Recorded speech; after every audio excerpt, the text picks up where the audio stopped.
ಎಲ್ಲರಿಗೂ ನುಡಿವಾಣಿ ಯೂಟ್ಯೂಬ್ ಚಾನಲ್ಗೆ ಆತ್ಮೀಯವಾದ ಸ್ವಾಗತ. ನಾನು ನಿಮ್ಮ ಪ್ರಿಯ ತೇಜಸ್ವಿ.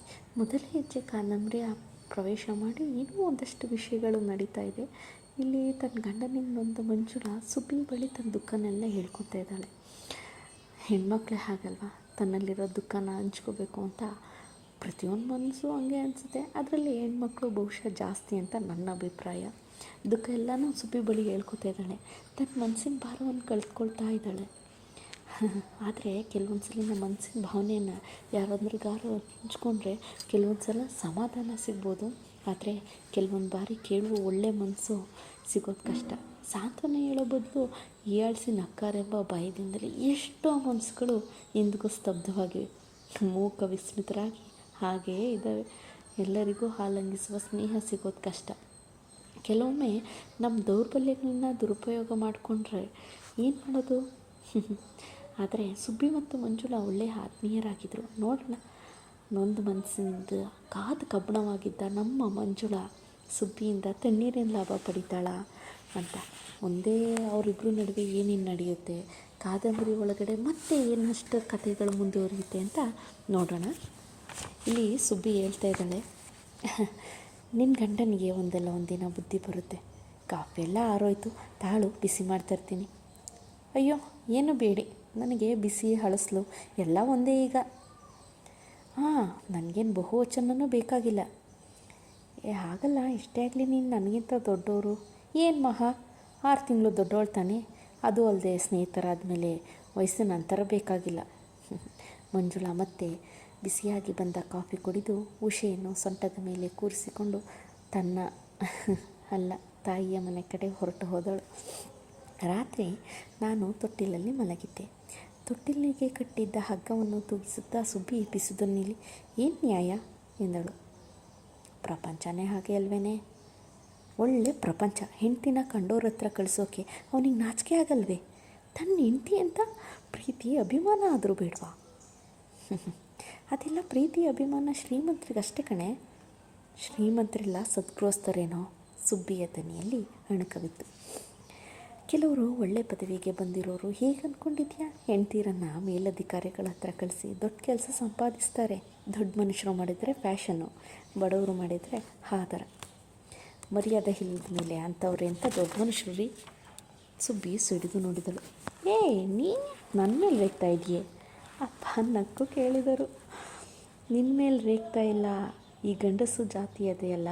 ಅಯ್ಯೋ, ಈ ಹೆಂಗಸು ಜಾತಿ ಒಪ್ಕೊಳ್ತದಲ್ಲ, ಅವ್ರು ಹೇಳಿದಾಗ ಕೇಳೋಕೆ.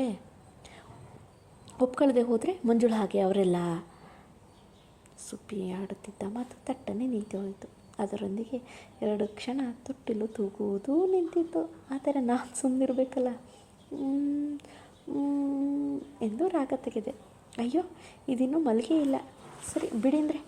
ಸುಬ್ಬಿಯ ತನಿಯಲ್ಲಿ ಅಪಾರ ಬೇಸರವಿತ್ತು. ಮತ್ತೆ ತೊಟ್ಟಿಲು ತೂಗಿತು. ನಿದ್ರೆ ನನ್ನ ಕಣ್ಣುಗಳನ್ನು ಮುತ್ತಿಡುತ್ತಿದ್ದಂತೆಯೇ ಮಿನುಗು ದೀಪವೂ ಆರಿತು.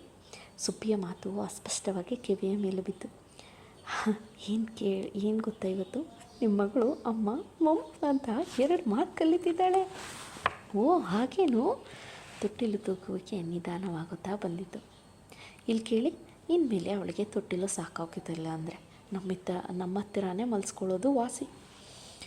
ಓ ಹಾಗಾದರೆ ತೊಟ್ಟಿಲು ದಂಡವಾಗುತ್ತಲ್ಲ, ತೊಟ್ಟಿಲಿನಲ್ಲಿ ಯಾರನ್ನು ಮಲಗಿಸೋದು? ಹಾಂ ಥೋ ಎಂದಳು ಸುಬ್ಬಿ. ಆದರೆ ಇದರಲ್ಲಿ ಕೋಪ ಮಾತ್ರ ಇರಲಿಲ್ಲ. ನಾನೇನೋ ಅವರಿಗೆ ಹುಟ್ಟುವುದಕ್ಕೆ ಮುಂಚೆ ಬೇಡವಾಗಿದ್ದಿರಬಹುದು. ಆದರೆ ಕ್ರಮೇಣ ಅವರಿಬ್ಬರು ನನ್ನನ್ನು ಪ್ರೀತಿಸತೊಡಗಿದ್ದರು. ರುಚಿಯಾದ ತಿಂಡಿ, ರಂಗಿನ ಬಟ್ಟೆ, ಭ್ರಾಂತಿ ಹುಟ್ಟಿಸುವಂತಹ ಆಟದ ಸಾಮಾನುಗಳು ನನಗಿಲ್ಲದಿರಬಹುದು. ಆದರೆ ರಾಗಿ, ಉರಿ ಹಿಟ್ಟು, ಚೂರು ಬೆಲ್ಲ, 4 ಕಾಳು ಪುರಿ ನನ್ನ ಹೊಟ್ಟೆ ಹಸಿದಾಗ ಅಮೃತದಂತೆ ತೋರುತ್ತಿದ್ದವು. ನನ್ನಲ್ಲಿದ್ದ ಮಾಸಲು ಹಸಿರು ಲಂಗನ ತುಂಬ ಪುಟ್ಟದಾಗಿ ಹೋಗಿತ್ತು. ನಾನು ಆ ಲಂಗವನ್ನು ಮೀರಿ ಬೆಳೆದಿದ್ದೆ. ಅಜ್ಜಿಯ ಮೊಮ್ಮಗನ ಕೀಲಿನ ಮೋಟಾರಿನಲ್ಲಿ ನಾನೊಂದು ಬಾರಿ ಮೋಹಿತಳಾಗಿದ್ದೆ. ಚೇಚುವು ಅದನ್ನೆತ್ತಿಕೊಂಡು ಆಗಾಗ್ಗೆ ನನ್ನಲ್ಲಿಗೆ ಹಾಡಲು ಬರುತ್ತಿದ್ದನು. ಅವನ ಅಕ್ಕ ಪಾತು ಕೀಲು ತಿರುಗಿಸಿದಾಗ ಪುಟ್ಟ ಕೆಂಪು ಮೋಟಾರು ವಟಾರದ ಅಂಗಳದಲ್ಲಿ ತಿರುಗಾಡುತ್ತಿತ್ತು. ಆಗ ನಾನು, ಚೇಚು, ಉಷಾ ಎಲ್ಲರೂ ಕೂಗಾಡುತ್ತಾ ಅದರ ಹಿಂದೆಯೇ ಓಡಾಡುತ್ತಿದ್ದೆವು. ಆದರೆ ಅದೊಂದು ದಿನ ಏನಾಯಿತು, ಮೋಟಾರು ಎಷ್ಟು ಕೀಲು ಕೊಟ್ಟರೂ ಓಡಲಿಲ್ಲ. ಮತ್ತೆರಡು ದಿನಗಳಲ್ಲಿ ಮೋಟಾರ್ನ ಚಕ್ರಗಳು ಬೇರೆ ಬೇರೆಯಾಗಿ ಕಳಚಿ ಬದ್ದವು. ಕೆಂಪು ಬಣ್ಣ ನಮ್ಮ ಮನೆಯ ಗೋಡೆಯ ಮಣ್ಣು ಉದುರುವಂತೆ ಉದುರಿ ಟಿನ್ನು ಕಾಣಿಸಿತು. ಅಯ್ಯೋ, ಇಷ್ಟೇನ ಇದ್ರ ಬಾಳು. ಈ ಮೋಟಾರ್ಗಿಂತ ಎದುರು ಮನೆ ಬಡಗಿಯೇ ಪಶುಪತಿ ನನಗೆ ಮಾಡಿಕೊಟ್ಟಿದ್ದು ಹೊರಟಾದ ಮರದ ಕುದುರೆ ಎಷ್ಟೋ ವಾಸಿ. ಕುದುರೆಗೆ ನಾನು ಪ್ರತಿನಿತ್ಯ ಮೈ ತೊಳೆಯಿಸ್ತಿದ್ದೆ. ಆದರೆ ಅಮ್ಮ ಏನೂ ಅಂತಿರಲಿಲ್ಲ. ಚೇಚು ಒಂದಿನ ತನ್ನ ಮೋಟಾರಿಗೆ ಮೈ ತೊಳೆಯಲು ನನ್ನೊಡಗೂಡಿದಾಗ ಅಜ್ಜಿ ಕೂಗಿದ್ರು, ಚೇಚ ಬೇಡ ಬಾ ಇಲ್ಲಿ, ಮಾಮಿ 4 ರೂಪಾಯಿ ತತ್ತು ಮೋಟಾರ್ ತಂದಿದ್ದಾಳೆ, ನೀರಲ್ಲಿ ತೊಳೆದ್ರೆ ಹಾಳಾಗೋಗುತ್ತೆ. ಪಶುಪತಿ ಮರದ ಕುದುರೆಯನ್ನು ನನಗೆ ಪುಕ್ಕಟೆಯಾಗಿ ಮಾಡಿಕೊಟ್ಟಿದ್ದ. 4 ರೂಪಾಯಿನೂ ಮೋಟಾರು ಬಹು ಸೂಕ್ಷ್ಮ, ಶ್ರೀಮಂತರ ಮನೆಯ ಮಕ್ಕಳಂತೆ. ನಾನು ಈ ಪುಕ್ಕಟೆಯಾಗಿ ಕೊಟ್ಟಿದ್ದ ಕುದುರೆನೂ ಎಲ್ಲೆಂದರಲ್ಲಿ ಬಿಸಾಡ್ತಿದ್ದೆ.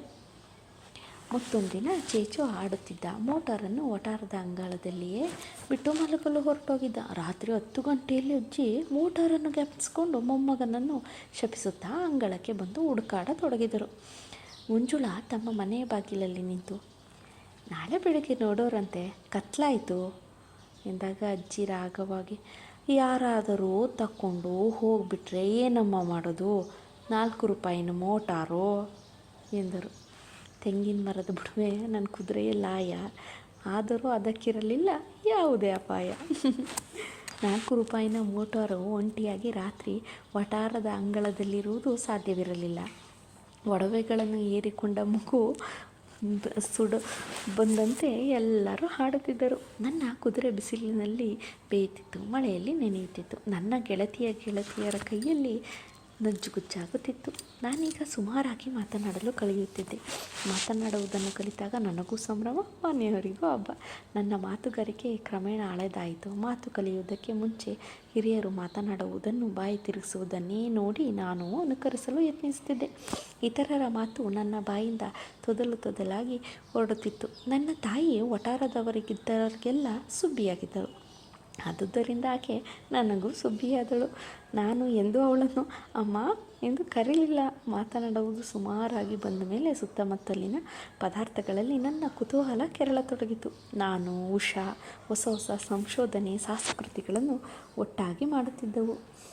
ಚೇಚು ಆಗಾಗ್ಗೆ ನಮಗೆ ಸಹಾಯಕ್ಕೆ ಬರುತ್ತಿದ್ದ. ನೋಡಿ, ಮಕ್ಕಳಿಗೆ ಮೇಲು ಕೀಳು ಎಂಬ ಯಾವ ಭಾವನೆಗಳೂ ಇರುವುದಿಲ್ಲ. ಬದಲಿಗೆ ದೊಡ್ಡವರಾದ ನಾವೇ ಅವರಲ್ಲಿ ಇಂತಹ ಭಾವನೆಗಳನ್ನ ಬಿಟ್ಟು ನಿಷ್ಕಲ್ಮಶವಾದ ಮನಸ್ಸನ್ನು ತಾರತಮ್ಯದ ಜೀವಿಗಳಾಗಿ ಮಾರ್ಪಟ್ಬಿಡ್ತೀವಿ. ಇದೇ ನಾವು ನಮ್ಮ ಮಕ್ಕಳಿಗೆ ಹೇಳ್ಕೊಡುವ ಮನೆಯ ಮೊದಲ ಪಾಠಶಾಲೆ. ಕೆಲವೊಮ್ಮೆ ಮಕ್ಕಳ ತುಂಟಾಟಕ್ಕಿಂತ ಐಷಾರಾಮಿ ವಸ್ತುಗಳಿಗೆ ಹೆಚ್ಚು ಬೆಲೆ ಬಗ್ಗೆ ಗೊತ್ತಿರೋದು ಮಕ್ಕಳಿಗೆ ಈ ಆಚರಣೆ ವಿಚಿತ್ರ ಅನಿಸುತ್ತೆ. ನೋಡೋಣ ಮುಂದೆ ಬಾಲ್ಯದಲ್ಲಿ ಜೊತೆಯಾದ ಈ 3 ಮಕ್ಕಳು ಹೀಗೆ ಸಿಹಿಯಾದ ಮಾತು, ಆಟ ಇವುಗಳಿಂದ ಬೆಳೆದು ಹೇಗೆ ದೊಡ್ಡವರಾಗ್ತಾರೆ ಅಂತ. Stay tune with Nudivani YouTube channel. Share ಮಾಡಿ, ಸಬ್ಸ್ಕ್ರೈಬ್ ಮಾಡಿ. ನಿಜವಾದ ಆತ್ಮೀಯ ಕನ್ನಡಿಗರಾಗಿದ್ದು ಸಹೃದಯಿಗಳಾಗಿದ್ದರೆ ನೀವು ದಯವಿಟ್ಟು ನನ್ನ ಯೂಟ್ಯೂಬ್ ಚಾನಲ್ಗೆ ಸಬ್ಸ್ಕ್ರೈಬ್ ಮಾಡಿ. Stay tune with Nudivani YouTube channel. ಮುಂದೇನಾಗುತ್ತೆ ಕಾಯ್ತಾ ಇರಿ. Thank you.